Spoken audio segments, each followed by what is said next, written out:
So you guys have seen my quad, and I've got friends who want to go and mess around in eastern Washington with quads and guns and have a regular old redneck fun time. And I was going to use my truck to bring that piece of crap over there. Of course, my truck is not much better. In fact, I think my truck is less reliable. So you may notice Agent Orange here. That's because she pushes coolant into there. And we're going to play a little game called Guess the Problem. I've got all 6 spark plugs out. Let's take a little close look here. So almost every one of them is kind of sandpapery. So, you know, you're not playing. You know, she's running hot. We can probably assume that. You can also notice that that one's a little different than the others. It's got some Titanic on it, some corrosion. And they're all new plugs, you can tell by the porcelain. I replaced these actually not that long ago. So, Agent Orange everywhere. Everywhere. And spark plugs. What do you think it is, guys? I know what it is. That's right. Blown head gaskets. At least one. So, clearly this is the truck to take over the pass. Right? If all these plugs are firing, I'm sure they are, except for the one that looks like Titanic.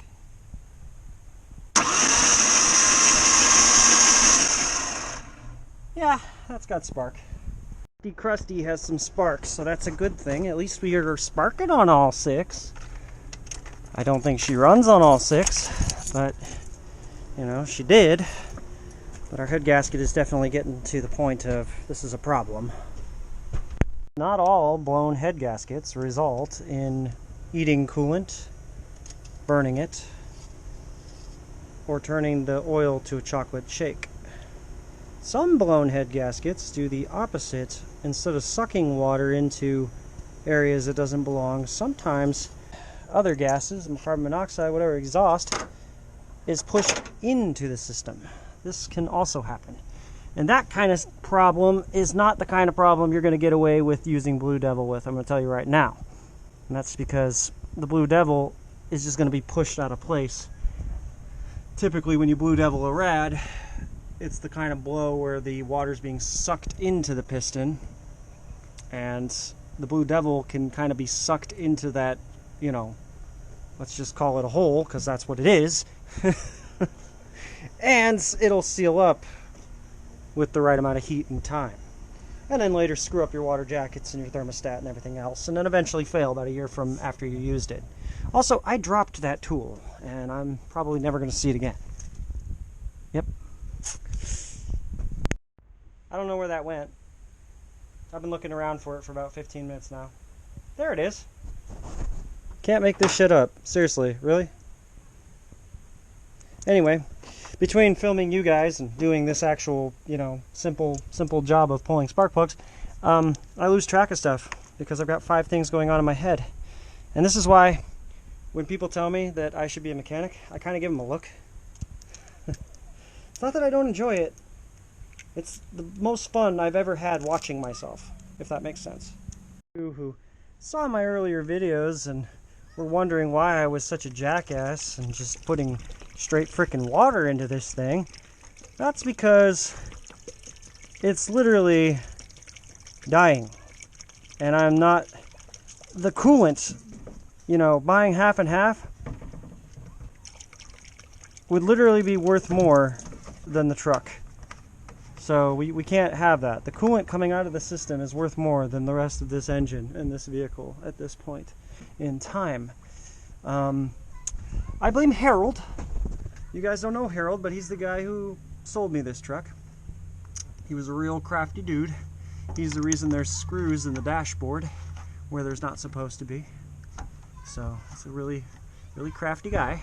I've been running like this for the better part of a year, but it is starting to get worse. I'm sure it would probably make it over the pass. Maybe. You know, as long as Murphy's not leading that expedition. But, you know, and I'm sure it'll run right now.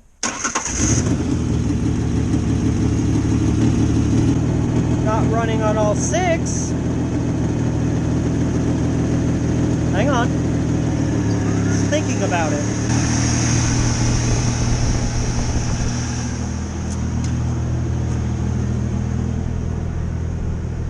Yes, we can do that, truck. Don't worry.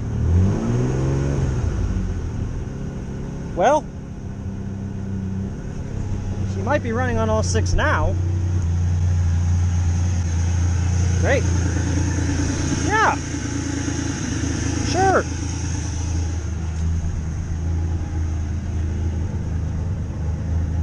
It's coming and going. Yeah. You know, it's an unfortunate thing. So anyway, the point of this video is to kind of show you guys what this type of blown head gasket looks like. And as far as whether I should fix it or not before I go, I'll bet I could do it if I had the parts on hand right now, including the clutch fan puller and, you know, all that. I do have a Torx set, so I can remove the intake, you know, manifold up the top here, just below. They use these Torx down there. I can't really see them, so there's no point in showing it. But, you know, that would make a pretty interesting video to do a rebuild and then go over the mountains in less than 2 weeks. But somebody's destroying their floor. Anyway, but, you know, I just don't feel like doing it. I don't know if eBay will be fast enough to get the parts here to me, and I'm sure there'll be something like a, I hear that these engines have recessed valve issues, these Vulcans. I would hate to pull this, see that, and then ignore it, because what a waste of a head gasket kit, right? So then we'd be in the territory of new heads or whatever, and I don't want to deal with that. You know, I think I'd rather just take it as is, but the problem is I don't know how far it will go before it pushes all of its water out of the system. I will say this about the Vulcan. It will run with a blown head gasket. It will run with almost no water in it. I have been as far as Packwood and back to my old house, and it did that job with almost no water. Lost a radiator cap somehow. Ask me how. Anyway, so I know the truck probably will make it there, but the question is, should it make it there? I don't know. Anyway, we're not really going to do much here. We're just going to kind of ignore all those problems for now. And since you guys have a hard time paying attention to a video longer than 15 minutes long, we're just going to cut it right there, okay? Okay. Use quality vegetables. Quality vegetables all over the place. Quality everywhere. Just quality, quality, quality.